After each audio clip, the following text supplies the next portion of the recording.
While the Department of Homeland Security confirms more than 250 arrests have been made, officials have been far less specific about who makes up those numbers and how many have violent criminal histories. It's been nearly 2 weeks of Border Patrol's operation in New Orleans. The Department of Homeland Security says they've made more than 250 arrests in that time. It's unclear, though, how many people have been detained and not arrested, how many people have been released, and how many people have been deported. It's a substantial amount of people. I figured it'd be higher than that with the amount of action they had around New Orleans. Immigration attorney Michael Gahagan says DHS's numbers are also dependent on where they're arresting people. Are they arresting people on the street, or are they arresting people that are coming for their annual check-ins?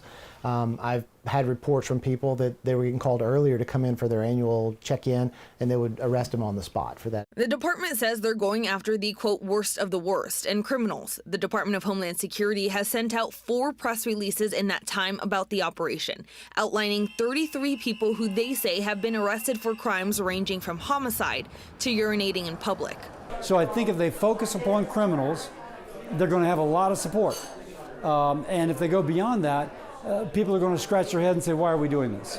Our partners at NOLA.com report fewer than 10% of people captured in the operation have criminal histories of any kind. WWL Louisiana found some people with the same name and alleged crimes in DHS's press releases in the New Orleans parish system. Of the people we found, some of the charges were dropped. Others, their case is still pending. Well, if you haven't been convicted of a crime, you can't be classified as a criminal. Gahagan says being in the country illegally is usually a violation of administrative law, but it's nuanced. Louisiana Republican Senator Bill Cassidy says he's heard of cases where people who aren't violent criminals have been picked up. I know of a woman whose Republican neighbors called on her behalf.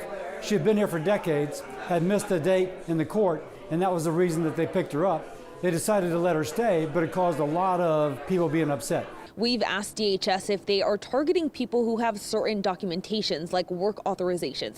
They have not yet replied, but we will continue pushing for answers. In New Orleans, Alyssa Curtis, WWL Louisiana.